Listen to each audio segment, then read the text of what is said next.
I've got two questions that are related, and I wanted to get your thoughts on what you saw from Jesus Ferrera today, especially the detailed things that he did that maybe don't get noticed all the time. And what does he have to do? This is a team that's been looking for a number 9 who can be a regular number 9. What does he have to do to be in that position? And what has been the biggest challenge in trying to find a number 9 for this team? Yeah, I think as a staff, I think we all see and appreciate what you said at the beginning in terms of his intelligence, his game intelligence. He's a player that really understands how we want to play. He's a good player. He's still very young, and I think in this camp, and it's probably the same for quite a few a large majority of the players. I think Jesus is in this same group of players that are, physically, this is still pre-season for him. So where tonight we saw some really good signs from him, we also know that he needs to get a few more games under his belt and start the season strong. How about in terms of number 9 and the challenges in trying to find a number 9? Yeah, I think over the last year or two, there's been moments where there's players we've been looking at, and then they've had injuries. I think if we look at as of today, or the objective of this camp was to look for new players, and I think Brandon Vasquez is someone that's done really, really well. We had to manage his minutes as well, like we did, all the other players. But he's someone that we would like to see more of. You've got players now overseas. Daryl DK's coming back. I mean, there are now players that are back to fitness that will add competition to that position, which is going to help everyone. Andrea. Anthony, what did you see in this camp that made you give Paxton Aaronson a start for his international debut? And did you see what you wanted to see from him tonight? And finally, have you given him any advice on what to work on when he goes back to Germany? Yeah, well, I think we've monitored him for a while. We have a very close relationship with the youth national teams. We watch, what they're doing and follow the team.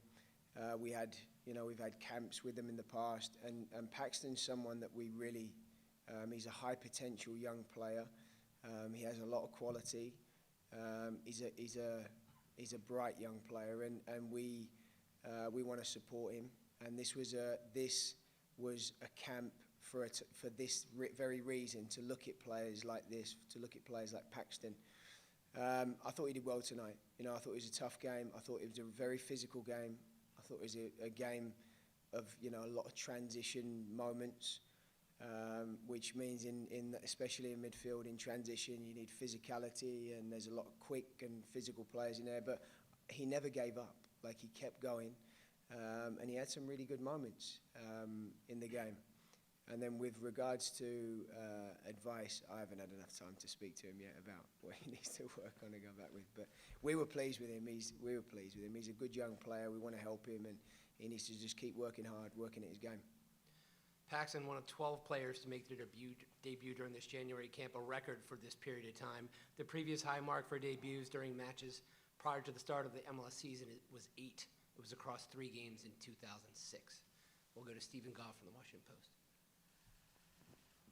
Along those lines of what Michael was saying, big picture.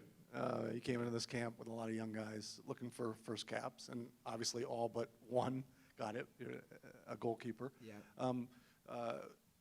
Happy with that? Pleased with that? Did you get what you wanted out of this camp aside from a victory? Yeah, overall, I think we achieved our objectives. There's a bunch of players in there that we wanted to see. We wanted to see with us. We wanted to see in competitive games, and that's given us the opportunity to do that. And there's. I don't want to go through the individual names because it wouldn't be fair on the rest of the group.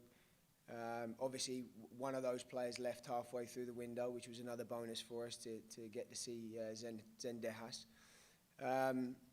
So it was a case of being able to look at these players in our environment, and then also balancing that with being able to get through 2 games physically with the amount of players that can play 90 minutes. Because we know that this is not a typical January window where you can have time to build your fitness for these games. So the objective was to look at players, give players a chance, players that we've been monitoring, and then also be able to balance the group so we can get through the 2 games. Sanjay. Thanks, Anthony. Another specific player I wanted to ask about is John Tolkien. How do you think he did tonight, especially defensively? A lot of defensive work to do. How do you think he held up? And then looking ahead to March, have Zendejas and Brandon Vasquez done enough to be called up with the full team? Where do you think they stand in terms of the overall pool, and what does that look like for them? Because they obviously might have a decision to make soon. What's that conversation going to be like? Thanks. Yeah, I mean, that's a good question, the second part. I mean, with Jonathan Tolkien, I think I said this the other day in the press conference. Like, first of all, I love him around the place. I love him in camp. He's just got such a big personality. And then you see his personality on the field. You know, he's incredibly brave. He's an aggressive player. He's a physical player. You know, I don't think this situation fazed him at all. You know, he embraces everything. He's a very confident kid. So he's one that we're glad we've seen, because he's impressed us before when he's been in our pre-World Cup camp. So he's impressed us before. We're glad we've seen him, and we're gonna. Yeah, he's now someone that's in our group of players. With regards to March, look, I think when we get back and we start preparing the squad for March, it will be a lot clearer. But all I can say on Brandon and Alejandro is, for me personally, I thought they were both very, very good. Alejandro in the last game I thought was excellent. He was great in training. We loved having him in camp. Good character, enjoyed being here. And the same with Brandon. I've really enjoyed working with him. So they're 2 players that are well and truly going to be in our conversations when we get back to Chicago. Jeff.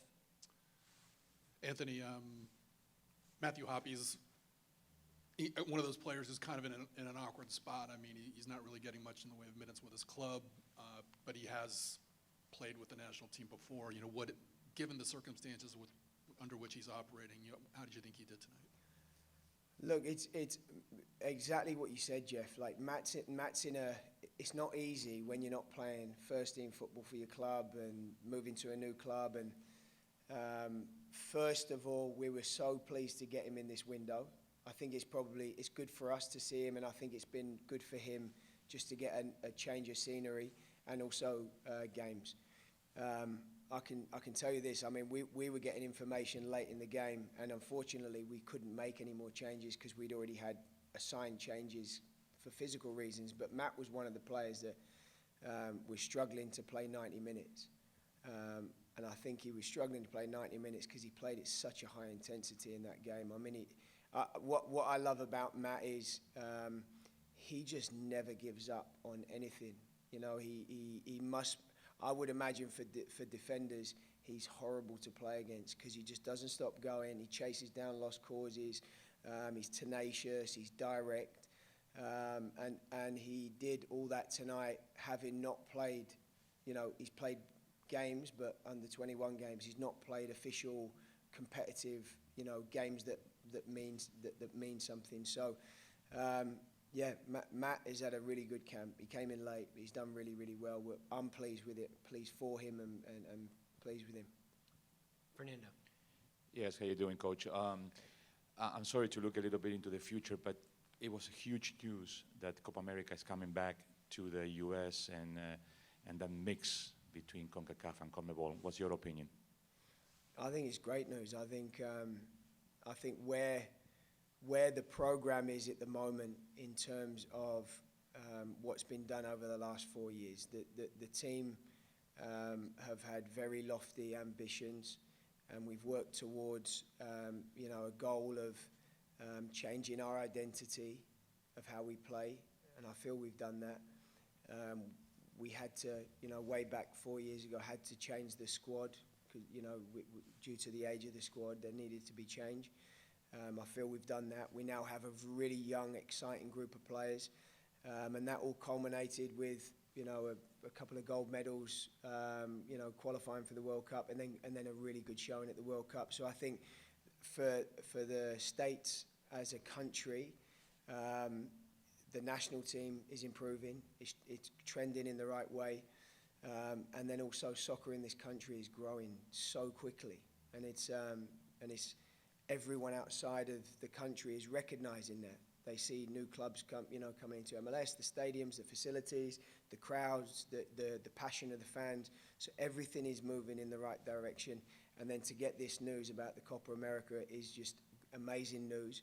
And I think it's just another thing that's just going to give the country a big lift and help the sport grow in this country. Damien. Hey, Anthony. The other day you said this game would be a different test than Serbia. It didn't seem like your normal January friendly, but how did that sort of play out in your eyes down on the field? It did, and I think we said it would be like this type of game in terms of transitions and a quicker game. And you could probably, the way I saw it from the touchline, it could easily have been a qualifying game. Look, such was what the players were putting it, both teams were putting into it. It was a very intense game. I don't think there was any moments in the game where the game just went very slow and calm. So it was it was a game full of transition. It was a quick game. I felt in the first half there was probably a lot more back and forward and transition, and we changed a few things at halftime just to get a little bit more stability. But yeah, it was a really good test for our players, and especially some of the younger guys that we mentioned. This will be great experience for them. In the back. Anthony, how's it going? Just with a little bit of about the uncertainty about the federation and the team. For you personally, what's next as you look forward to the CONCACAF Nations League? Maybe the construction of that roster, maybe a different approach. What's next personally for you? Yeah, I mean, like I said, I think in the last press conference, I'm good. We get back to Chicago. My focus, until I'm told otherwise, I'm going to do my very best for the team, for the players.